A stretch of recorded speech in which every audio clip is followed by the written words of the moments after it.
So இவங்களுடைய நோக்கம் என்னவென்றால் மக்களை ஏமாற்றி ஆட்சியில் அமர்வதுதான் தாமதம். உங்களுக்கு அத்தனை பேருக்கும் பணிகள் நிரந்தரம் செய்யப்படும் என்று சொன்னாங்க. அந்த கேள்விகள்லாம் பார்த்தீங்கன்னா கண்ணீர் மல்கக்கூடிய ஒரு நிலைப்பாடு இருக்கின்றது. ஒப்பந்தம் கொடுக்குறாங்கல்ல, தனியாருக்கு ஒப்பந்தம் கொடுக்குறாங்கல்ல, அதுல ஏதாவது பிஜேபிக்கு பங்கு இருக்கா? தன்னோட உயிரை கூட துச்சமா நினைச்சுதான் எல்லாருமே வேலை பார்த்தாங்க. அறநிலையத்துறை அமைச்சர் ரோல் தான் இதில் மெயினாக இருக்குது. ஏன்னா அங்கெல்லாம் பார்த்தீங்கன்னா ஒப்பந்த அடிப்பில் போனால் 10,000 15,000 சம்பளம் கொடுத்துட்டு ரத்தத்தை பிழிஞ்சு எடுத்துருவாங்க. நேரு அமைச்சருடைய பெயரை கெடுக்க வேண்டும் என்று சென்னையில் சில அமைச்சர் மகான்கள் 2 திராவிட கட்சிகளும் கொள்ளையடிப்பதில் வல்லமை காட்டும் அதாவது தூய்மை பணிகள் சார்பில் பேசக்கூடிய தலைவர்களோ மிரட்டப்படுகின்றார்கள். ஆளுங்கட்சி பிரமுகர்களால் ரவுடிகளால் அட்டூழியம் செய்யப்பட்டு பல லேண்டுகள் பறிக்கப்படுகின்றன. பணத்தை அடிச்சு குமிச்சு தள்ளுறாங்க சார். வந்து இதுல திமுகவுக்கு ஓட்டு போடுறது ஒன்று தான், திருடன் நீங்க உங்க வீட்டில் கொண்டு வைக்கிறது ஒன்று தான் சொன்னாங்க.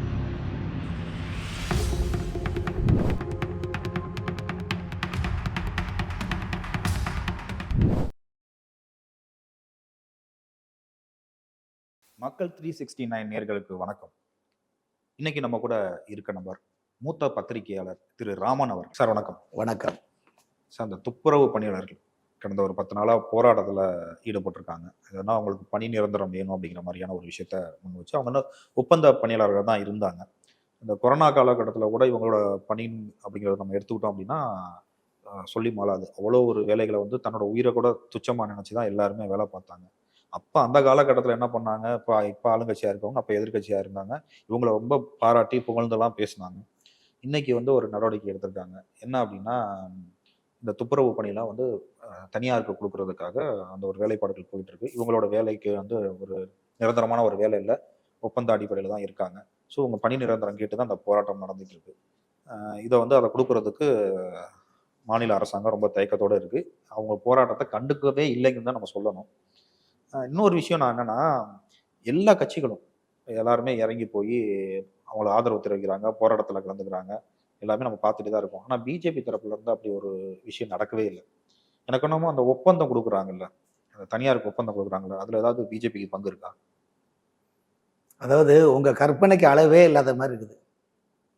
உங்களுக்கு கேள்வி கேட்க வேண்டியது, ஆனா கற்பனை கடந்த ஒழுதுன்னா எனக்கு ஆச்சரியமா இருக்குது. எல்லாரும் எல்லா கட்சியும் போறாங்க, மாநிலத்துல இருக்க எல்லா கட்சியும் போய் அதாவது ஆதரவு தெரிவிக்கிறாங்க, முதலில் போராட்டத்துல கலந்துக்கிறாங்க, முதலில் பண்றாங்க. முதல்ல வாயை திறக்காம இருக்காங்களே பிஜேபி தரப்பு. முதல்ல இந்த பிரச்சனை எப்படின்னா, கடந்த அதிமுக ஆட்சியில சென்னை மாநகராட்சியில வந்து 2012 பிறகு தான் விரிவாக்கம் பட்டது சென்னை மாநகராட்சி.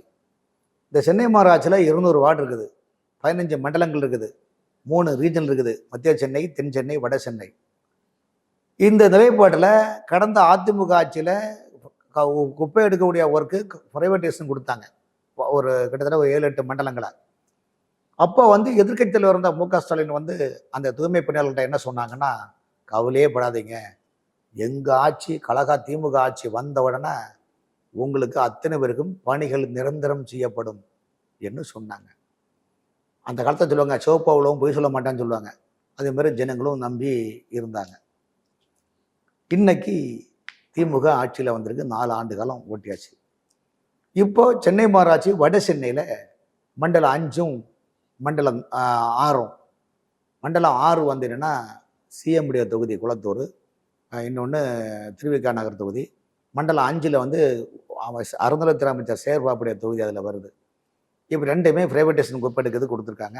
அந்த குப்பை எடுக்கக்கூடிய அந்த நிறுவனம் வந்து இப்போ கார்பரேஷன் சார்பில் இருக்கிற பணியாளர்கள் நாங்கள் வந்து நீங்கள் வேணால் பிரைவேட்டைசேஷன் வாங்க என்ன சொல்கிறாங்க. தூய்மை பணியாளர்கள் என்ன சொல்கிறாங்கன்னா, நாங்கள் வந்து 15 வருஷமாக உங்கள்கிட்ட வேலை பார்த்தோம், இவ்வளோ கஷ்டப்பட்டோம், கொரோனா காலத்தில் எங்களுடைய பணியை பார்த்து நீங்களே பாராட்டுனீங்க, எங்கள் கூட உட்காந்து சாப்பிட்டீங்க, எங்களுக்கு நன்றி சொன்னீங்க. ஆனால் நீங்கள் 2021 மே மாதம் சட்டமன்ற தேர்தலில் அந்த வாக்குறுதியில் 153 வாக்குறுதி நம்பர் 153 என்ன எழுதிருக்கீங்க, என்ன சொல்லியிருக்கீங்க, நாங்கள் ஆட்சி அமைத்தால் தமிழகத்தில் உள்ள தினக்கூலி அடிப்பில் இருக்கும் தூய்மை பணியாளர்களை நிரந்தர பணியாளர் ஆக்குவோம் நீங்கள் சொன்னீங்க. இன்னைக்கு அப்படி சொன்னால் நீங்களே எங்களை நடுத்தூரில் விட்டு குப்பையில் வீசிட்டு போகிறீங்களே என்னும் இங்கே கேட்குறாங்க. அந்த கேள்விகள்லாம் பார்த்தீங்கன்னா கண்ணீர் மல்கக்கூடிய ஒரு நிலைப்பாடு இருக்கின்றது. அது உண்மைதான். ஏற்கனவே கேக்குறாங்க, ஏற்கனவே இவங்க தான் புகழ்ந்தும் பேசினாங்க. ஏற்கனவே அது சம்பந்தமாக நீதிமன்றத்தில் வழக்குள்ளது.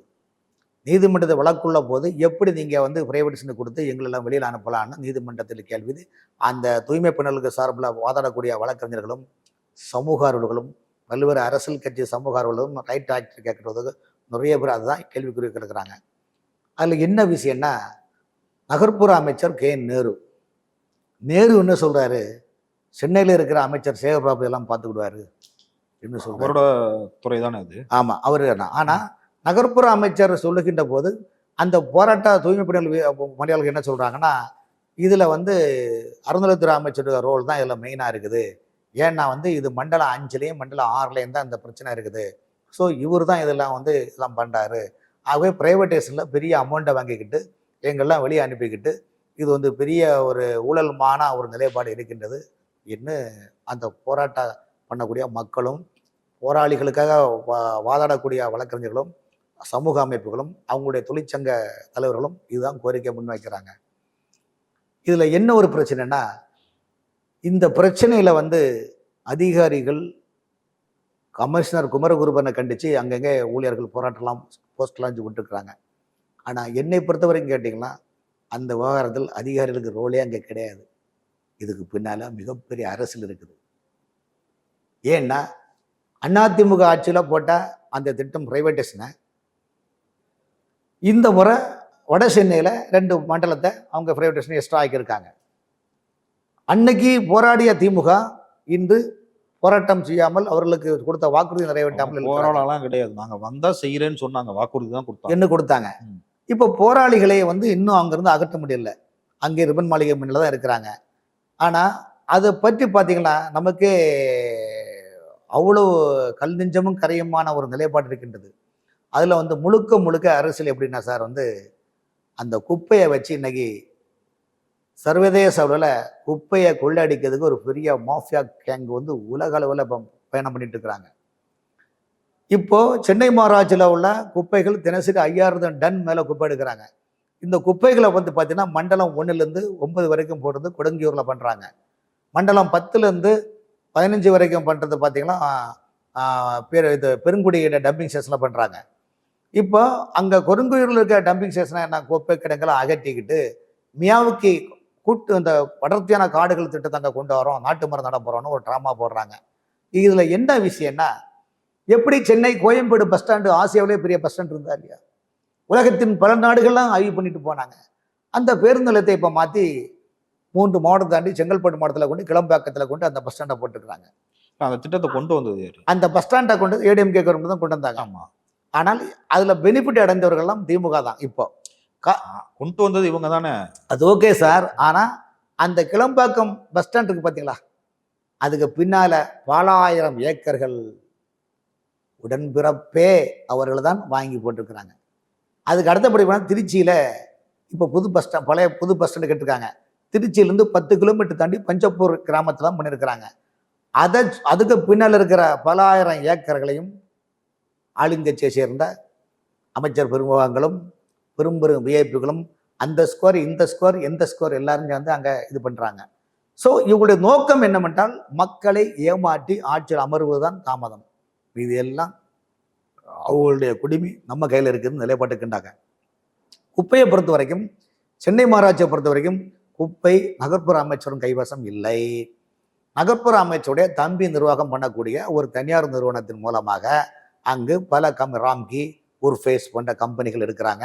அவங்க மாதந்தோறும் பேமெண்ட்டு கார்பரேஷன் கொடுக்கும்போது அந்த கார்பரேஷன் பேமெண்ட் கொடுக்கும்போது அது வாங்குகிற அமௌண்ட்டில் போகிற இடத்துல சில கமிஷன்கள் போய் தங்களுடைய அவர்களுடைய வயர்களை நிரம்பும். இவங்க தான் எல்லாம் பண்ணிக்கிட்டு இருக்காங்கன்னு சொல்கிறீங்க. நான் கேட்ட கேள்விக்கு நீங்கள் பதில் சொல்லவே இல்லை. என்னது கற்பனைன்னு சொல்லிட்டு முடிச்சிட்டீங்க.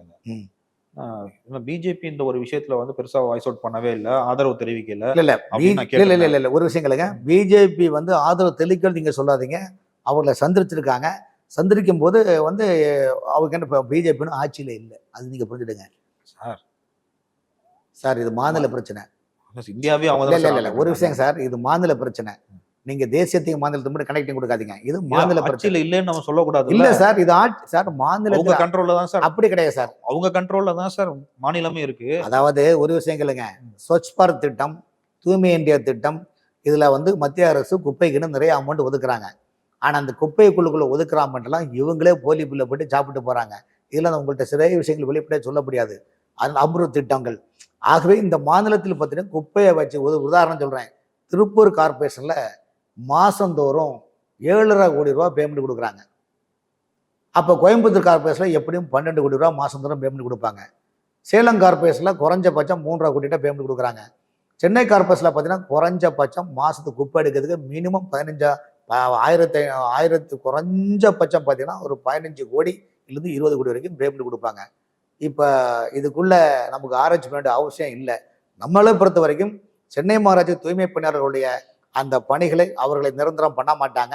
அவங்க வந்து பிரைவேட்டு கம்பெனிகளுக்கு நிறுவனங்களுக்கு வந்து அட்டாச்மெண்ட் பண்ண தான் இருக்கும். அரசாங்கத்தில் மட்டும் கிடையாது. இந்த பிரச்சனையை ஒரே வழியை சொல்லி போனால் நேரு அமைச்சருடைய பெயரை கெடுக்க வேண்டும் என்று சென்னையில் சில அமைச்சர் மகான்கள் கூட்டு சேர்ந்து சில விஷயங்கள் பண்ணுறதாக செய்வழி செய்து வருது. ஸோ அதனால் வந்து இந்த குப்பை மேட்டரை பொறுத்தவரையிலும் அரசாங்கம் மனசு முதலமைச்சருக்கு இது தெரியும். மாண்புமிகு முதலமைச்சரும் சென்னை மாநகராட்சியில் இந்த தூய்மை பணியாளர் விவகாரத்தில் யார் அரசியல் பண்ணுறா, இங்கே என்ன நடந்தது என்பது முதலமைச்சருக்கும் தெரியும், துணை முதலமைச்சருக்கும் தெரியும். ஆனால் வெளியே சொல்ல முடியாத ஒரு சூழ்நிலை உள்ளது. காரணம், விரைவில் தேர்தல் நெருங்குகின்றது. அந்த காரணத்தினால இதை எப்படியாவது 2 நாளில் இன்னைக்கோ இல்லை நாளைக்கோ நீதிமன்றம் உத்தரவு மூலமாக அவர்களை அந்த போராட்டக்காரர்களை அப்புறப்படுத்தி வேறு ஏதாவது பொது இடத்துல நீங்கள் ஆர்ப்பாட்டம் பண்ணுங்கன்னு சொல்லுவாங்க. ஏன்னா ஆகஸ்ட் 15 குடியேற்றக்கூடிய நிகழ்ச்சி இருக்கனால அந்த பிரச்சனைலாம் இருக்குதுங்க. அதனால அங்கே வந்து அந்த பாமர அந்த ஒப்பாவி தூய்மை பணியாளர் மக்களை அரசாங்கம் எதுவுமே கண்டுகொள்ளவில்லை, மதிக்கவில்லை. அதுக்கு நிரந்தர தீர்வு தான் என்ன? நிரந்தர தீர்வு அவங்களுக்கு வந்து வேலை நிரந்தரம் பண்ணி கொடுத்தாதான் அதுக்கு தீர்வு. அதுக்கான வாய்ப்பு இருக்கா? அதுக்கு தான் இவங்க என்ன அலுவா கொடுக்குறாங்கன்னா, நாங்கள் வந்து தனியார் கம்பெனி எடுத்திருக்காங்க இல்லையா, அந்த கம்பெனிக்காரன் நாங்கள் பேசுகிறோம், நீங்கள் போய் அவங்கள்ட்ட ஒப்பந்த அடிப்பில் நீங்கள் வேலை செய்யுங்கன்னு. ஊழியர் அதை நீ சொல்லாத எங்களுக்கு தெரியும். ஏன்னா அங்கெல்லாம் பார்த்தீங்கன்னா ஒப்பந்த அடிப்பில் போனால் 10,000 15,000 சம்பளம் கொடுத்துட்டு ரத்தத்தை பிழிஞ்சு எடுத்துருவாங்க. காரணம் என்ன, ப்ரைவேட்டைஸில் என்ன பண்ணுவாங்கன்னா 2,000 ஆளை வேலைக்கு வைப்பேன்னு சொல்லுவாங்க கணக்கை. ஆனால் 500 பேர் தான் வேலை செய்வாங்க. மீது 1,800 பேருக்கு சம்பளத்தை இவங்களே ஆட்டையை போட்டுருவாங்க. இந்த ஆட்டையை போடும்போது இந்த விஷயங்கள் வந்து சால்ட் மேனேஜ்மெண்ட், இது சென்னை மாநகராட்சியில் வந்து திடக்கழிவு மேலாண்மை திட்டம்னு ஒரு திட்டம் இருக்குது. இது யாரு கண்டாலும் work DC, sorry health DC வருவாங்க. மாநகராட்சியுடைய சுகாதாரத்துறை உதவி துணை ஆணையர் கண்ட்ரோலில் தான் வரும். இதெல்லாம் உள்ள நிறைய இது இருக்குது. வந்து அங்கே வந்து பார்த்தீங்கன்னா சென்னை மாநகராட்சியில் பார்த்தீங்கன்னா தடி எடுத்தவங்களாம் தண்டல்காரனாக ஒரு நிலைப்பாடு உருவாகி போச்சு. சென்னை மாநகராட்சியில் குப்பையில் மட்டும் பிரச்சனை இல்லை, சென்னை மாநகராட்சியில் பில்டிங்ஸில் பிரச்சனை இருக்குது, வரி பொருளில் பிரச்சனை இருக்குது, பஸ் ரூட்டு சாலை பணிகள் இருக்குல்ல, பிஆர்ஆர் ரூட்டுன்னு சொல்லுவோம், அதில் பிரச்சனை இருக்குது. மழைநீர் கால்வாய் ஒரே மழைநீர் கால்வாயில் சென்னை மாநகராட்சியில் 200 வார்டில் 600 கோடி வரைக்கும் ஒர்க் நடக்குது. அந்த பராமரிக்கூடிய கண்காணிப்பு பொறியாளருக்கு கமிஷனே 2% கமிஷன் வருது. ஸோ அங்குள்ள கண்காணிப்பு பொறியாளர்கள் பெரும்பாலும் பிஆர்ஆர் திட்டம் சரி, சால்ட் மேனேஜ்மெண்ட்டும் சரி, மழைநீர் கால்வாய் திட்டமும் சரி, டவுன் பிளானிங்கும் சரி, இன்ஜினியர் பிரிவில் எஸ்சியும் சரி, எல்லாருமே பார்த்தீங்கன்னா ஒரு கமிஷன் கலெக்ஷன் கொண்டு நிலைப்பாடு தான் அவங்க பயணிச்சுட்டு இருக்கிறாங்க. ஆகவே இன்னைக்கு வந்து என்ன பண்ணணும், யாராவது சமூக ஆர்வலர்களோ அல்லது வந்து தூய்மை பணியாளர் ஊழியர்களோ அல்லது தூய்மை பணியாளர் சார்பில் பேசக்கூடிய தலைவர்களோ மிரட்டப்படுகின்றார்கள். ஆகவே எல்லோரும் பயந்து போய் ஒரு திசையை நோக்கி செல்கின்றது என்பது நான் வேற வழி இல்லாமல் உங்கள்கிட்ட தான் சொல்கிறேன் இப்போ அந்த நிலைமை. ஆகவே இதை வந்து அரசாங்கம் நிச்சயமாக இதை வந்து எப்படி அந்த அந்த பால் காய்ச்சும்போது தீஞ்ச ஸ்மெல் எப்படி வருமோ அதே போல் இந்த தூய்மை பணியாளருடைய அந்த கோரிக்கையை கண்டிப்பாக இந்த அரசு பெருசாக ஏற்றுக்கிட மாட்டாது. மேக்சிமம் இதை நைஸாக மழுப்பி பேசி எடுத்து அப்படியே கூட்டம் கொஞ்சம் கொஞ்சமாக அவங்களுடைய எமோஷனை கொஞ்சம் கொஞ்சமாக குறைச்சி நீங்கள் வேணால் ப்ரைவேட்ஸில் போட நிலைப்பாடு ஆக்குறதுக்கான கட்டமைப்பு தான். எலெக்ஷன் வரப்போகுது. ஸோ அவங்களோட வாக்குகளும் உங்களுக்கு வேணும் இல்லை? அப்படி இருக்கிற பட்சத்தில் அவங்களுக்கு ஃபேவராக பண்ணுறதுக்கு கூட வாய்ப்பு இல்லையா? ஒரு விஷயம் சார், நீங்கள் தமிழ்நாட்டை பொறுத்த வரைக்கும் 2 திராவிட கட்சிகளும் கொள்ளையடிப்பதில் வல்லமை காட்டும். அதில் நீங்கள் புரிஞ்சுடுங்க. இதில் 2 பேரும் நீ பெருசாக நான் பெருசான்னு பார்க்கறது கிடையாது. தமிழ்நாட்டை பொறுத்த வரைக்கும் 5 வருஷம் நீ இருந்துக்கப்பா. எதிர்கட்சி ஏடிஎம்கே இருக்குதா, நல்ல திட்டு திமுகவை.